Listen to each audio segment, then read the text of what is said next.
right?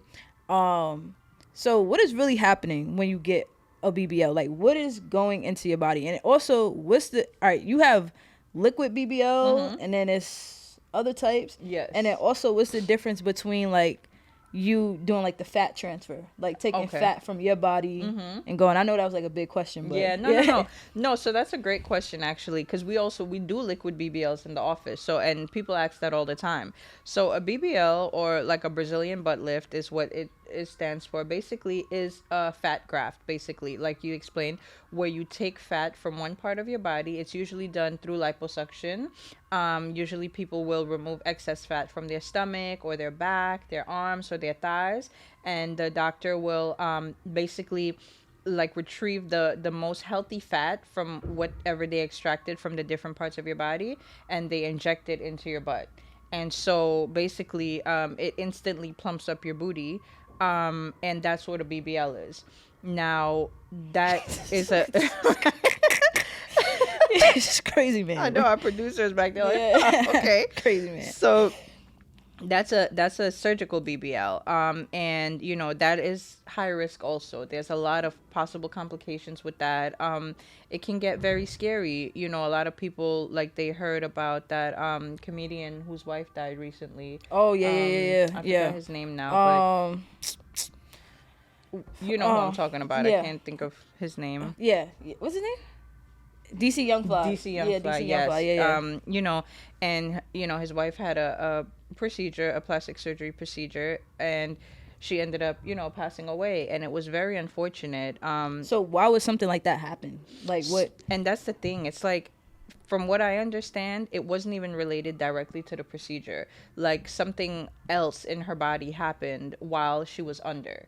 But going under anesthesia in itself is a risk. Really? And then getting up, because when you go under anesthesia, it actually causes your respiratory system to decline.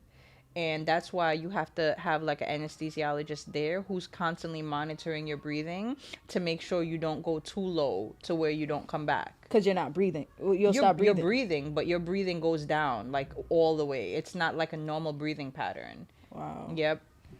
So that is a risk. Anytime you go under anesthesia, it's a big risk in itself. And then actually getting the procedure done is another big risk. There's a lot of complications that can happen. You can get a fat embolism, which is where like the fat from the transplant may get in your bloodstream, like a fat molecule, and it can go in your bloodstream and get lodged somewhere, in your heart or somewhere. Wow. And, that can cause really bad complications, if not death. So it's a very risky procedure, and a lot of women do it, and thank God there's not more cases of like deaths, but it is a very, very, it's one of the most high risk cosmetic procedures on the market. Wow. More so than boob jobs or anything else. Like, BBLs is one of the most risky. So how much is like a BBL? So, and that's the next thing why a lot of people get it now too. Before, like back in the day, like a BBL was like 10 grand, 15 grand, 20 grand. Now you can get a BBL for like 3,500. Like, it's like, that's cheap. Exactly. It's cheap. So like a lot of women who probably couldn't afford it before, and now they have like,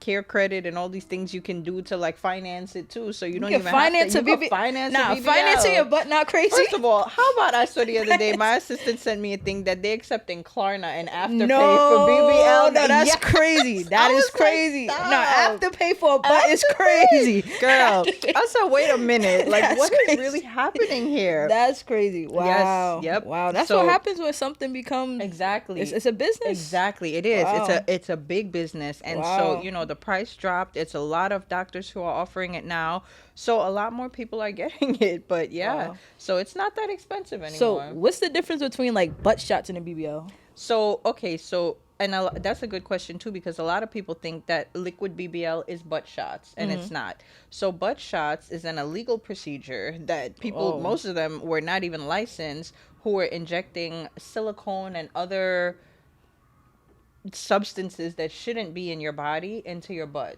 to make it look like you had a BBL. That's not proper, and that's not safe at all. And it's a lot of people, like K. Michelle, she had come out and she was talking about her butt shots, and then she had to get it taken out, like, or try to get the silicone taken out, which she couldn't. But and I think it. So once deformed it's there, her it's butt. there. Yeah, for... because it integrates with your body and your tissue, and so you can't.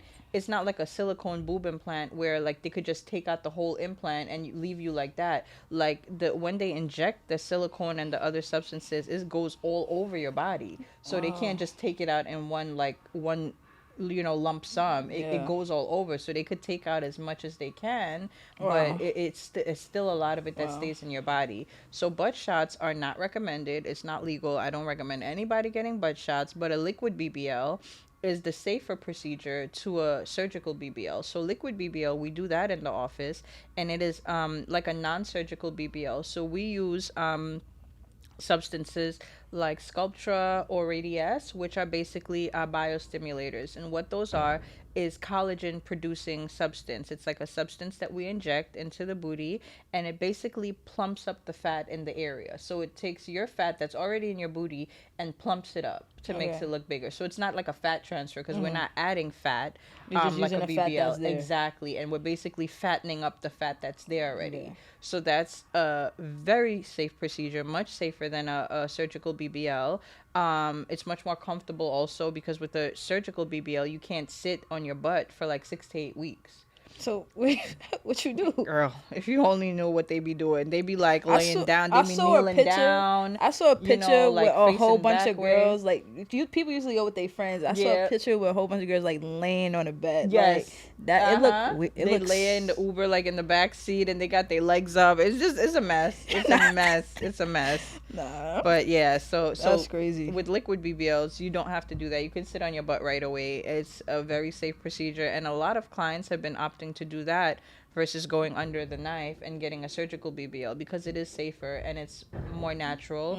And it's just, like I said, plumping up the fat that's already there. So how long does that take? Like in the office, it takes about like maybe an hour to an hour and a half for that procedure. An hour and your butt could be bigger. I'm telling you, and you're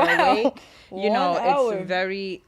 It's a comfortable procedure. Like, our clients usually like reading a book or on their phone or something while I'm doing it, and it's good, and it's a good procedure for those. But the thing with the liquid BBL, it doesn't give you like a big butt like a surgical BBL would.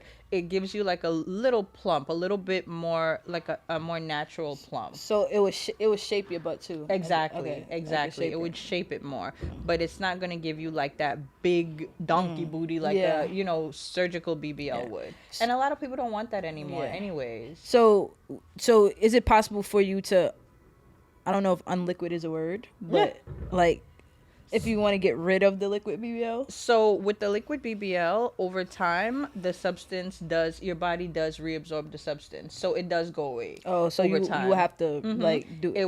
It takes about like 2 years for it to fully go away out of your body. And then they could redo it. Yep. Okay, makes sense. Makes sense. He's fiending. He's fiending. So at what age do you feel like people should make like these?